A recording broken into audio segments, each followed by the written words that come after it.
শ্রীলঙ্কা হয়তো ভাবছে, খাল কেটে কি তবে কুমির আনলাম? যে বাংলাদেশকে গ্রুপ পর্ব হতে টেনে তুলেছিল তারা সুপার ফোরে, এবার তাদেরকেই হারিয়ে কি দারুণ শুরু করল লিটন দাসের দল। দারুণ জয়ে এখন ফাইনালের স্বপ্ন বাংলাদেশের। সুপার ফোরের প্রথম লড়াই ছিল বাংলাদেশের, যেখানে টস জিতে শ্রীলঙ্কাকে ব্যাট করতে স্বাগত জানান লিটন দাস। আগের ম্যাচে যারা ছিল বন্ধু, এই ম্যাচে তারাই যেন সবচেয়ে বড় প্রতিপক্ষ। জিতলেই ফাইনালে যাওয়ার রাস্তা খুলে যাবে বাংলাদেশের।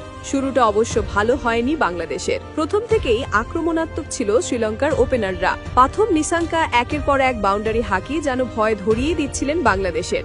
তবে তাসকিন আহমেদ যেন আসেন ত্রাতা হয়ে, উঠতে থাকা প্রথমকে মাটিতে নামিয়ে আনেন সাইফের ক্যাচে পরিণত করে। 15 বলে 22 রানে বিদায় নেন তিনি, আর এতে করে একটি কীর্তি গড়েন তাসকিন। পাওয়ার প্লেতে বাংলাদেশের হয়ে এখন সবচেয়ে বেশি উইকেট তার।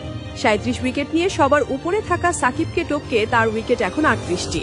পাওয়ার প্লে শেষ হওয়ার পর অবশ্য ম্যাচের নিয়ন্ত্রণ আসে বাংলাদেশের কাছে। দ্রুতই 2টি উইকেট হারিয়ে বসে তারা। কুশাল মেন্ডিস ও কামেল মিশ্রার উইকেট নিয়ে বাংলাদেশকে ফিরিয়ে আনেন শেখ মাহেদী। কেন তাকে দলে নেওয়া হয়েছে সেটা প্রমাণ করে দেন এই বোলার। মুস্তাফিজের প্রথম শিকার হয়ে কুশাল পেরেরা বিদায় নিলে ম্যাচের পুরো নিয়ন্ত্রণ চলে আসে টাইগারদের হাতে। তবে এরপর যত তুলকালাম শুরু করেন সানাকা। অধিনায়ক আশালঙ্কাকে নিয়ে শুরু হয় তার তাণ্ডব।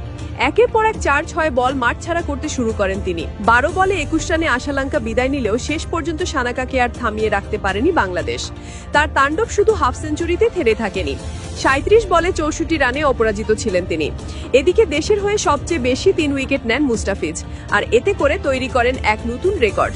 টি-20 ক্রিকেটে টাইগারদের হয়ে 149 উইকেট নিয়ে এতদিন সবার উপরে ছিলেন সাকিব আল হাসান। এদিন তার রেকর্ড স্পর্শ করেন কাটার মাস্টার। শেষ পর্যন্ত সানাকার কল্যাণে 7 উইকেটে 168 রান সংগ্রহ করে শ্রীলঙ্কা। লক্ষ্যটা বড় ছিল বাংলাদেশের জন্য। সেই লক্ষ্যের শুরুতেই ধাক্কা খায় বাংলাদেশ। সবার আগে হারিয়ে ফেলে তামিমের উইকেট। রানের খাতাও খুলতে পারেনি তিনি। তবে এরপর লিটন দাসকে সাথে নিয়ে দলকে এগিয়ে নেন সাইফ। আগের ম্যাচে খুব একটা সুবিধা করতে পারেনি তিনি, সেটা নিয়ে হয়েছিল অনেক আলোচনা। তবে এই ম্যাচে সুযোগ যেন 2 হাতে লুফে নিলেন তিনি।